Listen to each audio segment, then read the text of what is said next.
जी हाँ, अस्सलाम वालेकुम। राह नेकी में आज भी हमारे साथ एक ऑर्गेनाइजेशन मौजूद है। Now PDP is a network of organisation जो 2008 में माज़ वजूद में आई।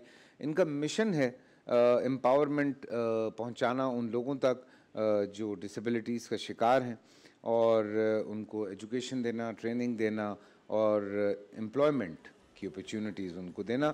हमारे साथ यहाँ पे असिस्टेंट आउटरीच जॉन सलीम साहब हैं, आपको खुशामदीद कहते हैं जॉन। और कोमल फ़ारूक साहबा हैं, मैनेजर हैं तालीम से। अस्सलाम वालेकुम। सो इंट्रोडक्शन ऑफ नेटवर्क के जो डिसेबल लोग हैं या हो गए हैं उनको आप लोग एजुकेशन भी दे रहे हैं, ट्रेनिंग भी दे रहे हैं जी। बिल्कुल। So network of organisations working with persons with disabilities Pakistan, पूरा now PDP, this is what now PDP stands for. हमारा जो मिशन है, जो एजेंडा है, वो है एम्पावरमेंट के ऊपर काम करना पर्सन्स विद डिसेबिलिटीज़ के लिए। तो हमारे 7 पिलर्स हैं, जो चाहे वो आउटरीच हो, पर्सन्स विद डिसेबिलिटी की शनाख्त हो, उनके लिए एडवोकेसी करना हो, उनकी शनाख्त पे ऊपर काम करना हो। आप सबको पता है कि शनाख्त जो है वो हर बंदे का हक है, राइट।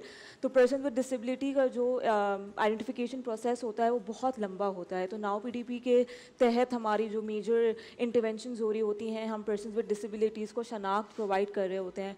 फिर तालीम के ऊपर हमारा बहुत काम हो रहा होता है, जहाँ हम चिल्ड्रन विद डिसेबिलिटीज़ के ऊपर काम कर रहे होते हैं।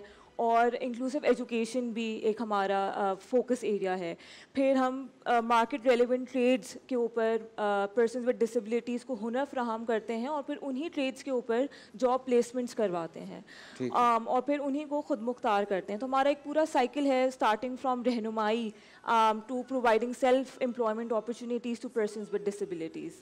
तो जॉन साहब आप कैसे पहुँचे नाउ पीडीपी तक? नाउ पीडीपी तक जैसे ही आप देख सकते हैं, जैसे आज हम लोग शोज़ में आए हैं तो ऐसे ही शोज़ देखे थे तो और अप्रोच किया, मतलब हमने फेसबुक प्लेटफॉर्म से और इंस्टा से पेज के काफ़ी किसी से सुना कि नाउ पीडीपी एक बहुत बड़ा इदारा है वो पर्सन विद डिसेबिलिटी के लिए काम कर रहा है। तो मैं पहुंचा तो वहाँ पे आज मैं एज असिस्टेंट कम्युनिटी आउटरीच हूँ और मैं पर्सन विद डिसेबिलिटी के लिए जो हमारे एक 7 पिलर्स हैं उनमें पिलर्स के हिसाब से उनके लिए जो अपॉर्चुनिटी होती है उनमें और उनके बिहाफ पे उनको सहूलतें फराहम कर रहे होते हैं जो हमारे 7 पिलर्स में होती हैं। अच्छा, सो कोमल अभी तक माशाल्लाह से कितने लोग हैं जिनको आप लोग तालीम भी दे चुके हैं, ट्रेनिंग भी दे चुके हैं और उनको काम करने की अपॉर्चुनिटीज़ भी दे चुके हैं? तो हमारा जो जो हमारा सबसे बड़ा स्कूल है वो सुजाविल में है, जो सिंध का एक बहुत बहुत poor, one of the poorest districts in Sindh है, जहाँ पे हमारे पास 165 स्टूडेंट्स विद डिसेबिलिटीज़ हैं जो 50 किलोमीटर के रेडियस से वो स्कूल आते हैं। ठीक है। जो हमारा कराची में जो स्कूल है वहाँ पे हमारे पास it's a 1 classroom setup the inclusion academy, जिसमें 13 बच्चे हमारे with and without disabilities enrol हुए हुए हैं। एंड आउटरीच के लिहाज से जॉन ज़्यादा अच्छी तरीके से बात कर सकते हैं, वो उसी पिलर का हिस्सा हैं कि हम ईयरली बेसिस पे कितने लोगों के साथ इंगेज करते हैं। तो जो हमारा आउटरीच का जो रसाई या जो रहनुमाई का जो हमारा पिलर है वो भी 2 pronged अप्रोच है कि हमारे पास वॉक-इन्स आ रहे होते हैं पर्सन्स विद डिसेबिलिटीज़, हम उनको उनके हुकूक के बारे में उनको आगाही दे रहे होते हैं और फिर एडवोकेसी भी कर रहे होते हैं। ठीक है। सो जॉन, ऑब्वियसली आप खुद एक सक्सेस स्टोरी हैं। ठीक है। अगर हम नाउ पीडीपी की बात करते हैं तो आपके अलावा और कितने लोग हैं जो कहाँ कहाँ कुछ कर रहे हैं, थोड़ा सा वो भी बताइए हमें। काफ़ी लोग हैं जो डिफरेंट ऑर्गेनाइजेशंस में काम कर रहे हैं, लाइक मतलब कॉर्पोरेट सेक्टर में हो गया, जो हम लोगों ने हमारी नाउ पीडीपी ने काफ़ी लोग को हेल्प आउट करके उनको यहाँ पे हुनर देने के बाद उनको काफ़ी ऑर्गेनाइजेशंस में उनको जॉब दिलवाई। जैसे यूनिलीवर्स हो गया, मेरे दोस्त हैं, यूनिलीवर्स हो गया, उसके बाद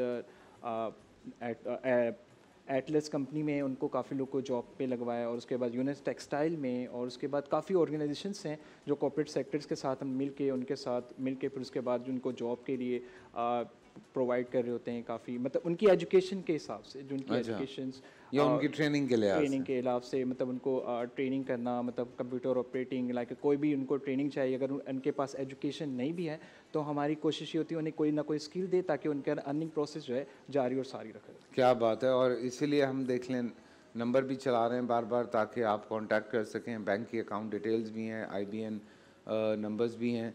बहुत आसान है इनको पहुंचाना। हमारे पास एक आप लोगों का पैकेज भी है, वो देखते हैं और फिर वापस आके बात करते हैं।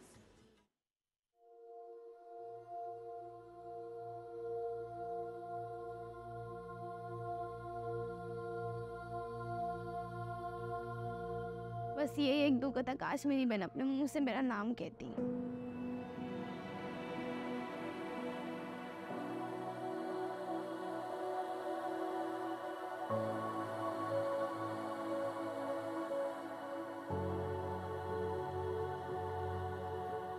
तो ये शौकीन है, वो है 3रा नंबर का। वो जब 1 साल उम्र था वो तो बिल्कुल सही था। 1 साल उम्र पे इसका आया बुखार। रात को 9 बजे के करीब इसका तबीयत बिगड़ना हुआ।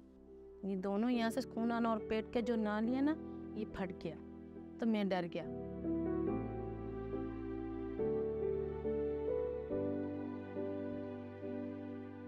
सुबह 8 बजे लेके तो 8 बजे से पहले 7 बजे 6 बजे इसका ये बेहोश हो गया, दत लग गया। मगर जो घर पर ले गया तो आस्ते आस्ते देख रहे हैं उसका हाथ पैर जबान कोई काम नहीं कर रहा है। उन लोगों ने सरकारी में नहीं भेजा, मेरे को कमाल अस्पताल में भेजा। वहाँ पर 12-12 घंटे में 1 लाख रुपया चाहिए, तो मैंने 1 लाख रुपया तो जैसा करके भी भतीजे लोग को फोन किया, सब ने मिला के दिया। फिर बाद में आके मैंने अपना सोना बेचा। फिर 7 रात था, 7 रात में मेरा 8-9 लाख रुपया गया। कभी ऐसा दिन आया मैं कभी भूखा भी रहे, लोगों से लेके लेता था, फिर बच्चों को खिलाता था। 4 बच्चा है मेरा। बाकी वो डॉक्टर यही बोला था जी इसका जो एलएस है वो एलएस तुम लोग कर नहीं सकते। इसका जो बाईपास ऑपरेशन है, ऑपरेशन 35 से 40 लाख रुपया लगेगा। वो बीमार है, उसको ना हमें देखकर उसका अफसोस होता, काश ये हमें बड़ी बहन करके बुलाती, काश ये हमारे साथ बैठकर खा सकती, सो सकती, बातें कर सकती। मेरा भी जो पूंजी बटा था कमाई का वो भी खर्च कर लिया। मेरे ख्याल 3-4 साल हो गया। वो डॉक्टर का इलाज भी छोड़ दिया। अब इलाज करूँ खर्च किधर से चलाऊँ, मांगूँ किसका पास? तो मांगने वाला कोई नहीं। घर नहीं है ना मेरा, जो मेरा हिस्से में था वो भी लेके मैंने इसका इलाज के लिए दिया। अभी मैं किराया के तौर में रहता हूँ। उनकी कमाई तो समंदर की कमाई, कभी मिल जाता तो अच्छा है। अभी ये 1 साल में तो 1 रुपया भी नहीं लाया। जाता तो है मेहनत करके, पूरा बच्चा छोड़ के उधर 2-2.5 महीना गुजार के आता है। नहीं मिले तो अभी नसीब का बात है।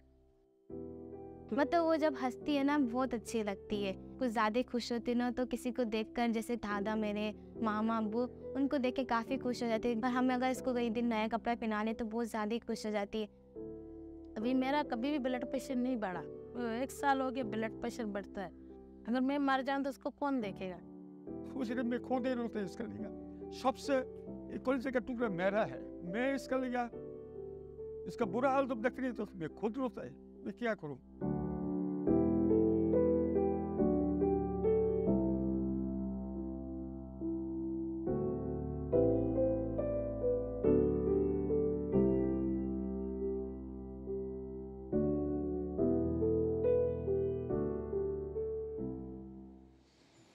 न जाने ऐसी कितनी कहानियाँ हैं, कितने ऐसे लोग हैं जिनको मदद की ज़रूरत होती है। मैं हर बार जब भी इस तरह का प्रोग्राम करता हूँ ये कहता हूँ अल्लाह पाक किसी भी माँ बाप को अपने बच्चों की कोई तकलीफ़ ना दिखाए। और ये कभी कभी हमारी कुछ गफलतें जो हैं वो भी बच्चों को इस दहाने तक ले जाती हैं। इसमें एक बहुत बड़ी सूरत हाल पोलियो भी है।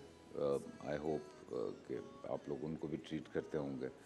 हम लोग एक जो सुनी सुनाई बात है कि जी उससे ये प्रॉब्लम हो जाता है, वो प्रॉब्लम हो जाता है, बच्चे को बिल्कुल ही हम एक ऐसी सूरत हाल में ले जाते हैं जिससे बच्चों को बहुत बहुत एक तकलीफ़ दे ज़िंदगी से गुजरना पड़ता है।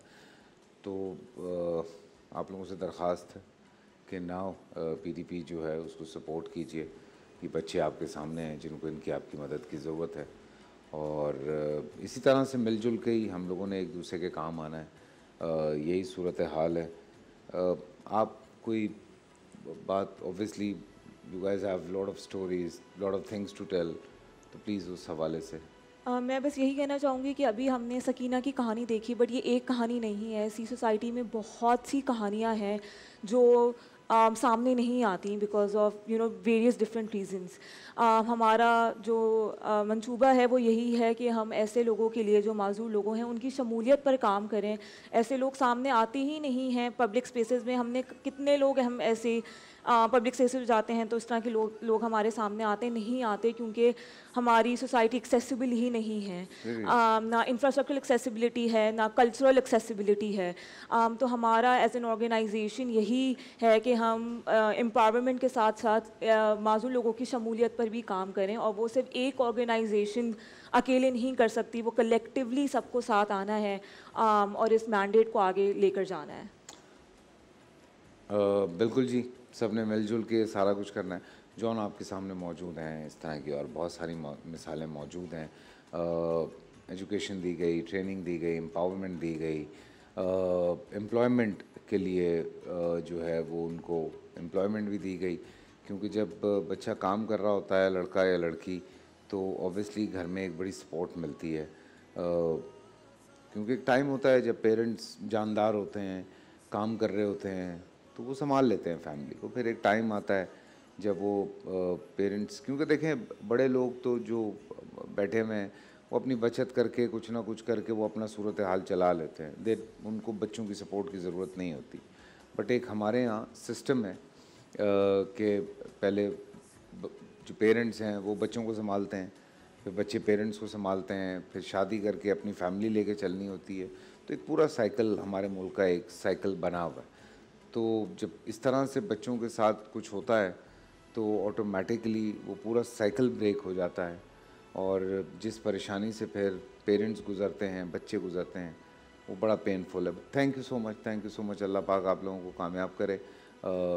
हमने इसलिए बार बार डोनेशन के लिए, सपोर्ट के लिए हम चला रहे हैं जी नंबर्स, और मैं हर रोज़ एक ही बात कहता हूँ, मैं आज भी एक बात कहूँगा, मीम्स बड़ी फॉलो करते हैं, रील्स बड़ी शेयर करते हैं।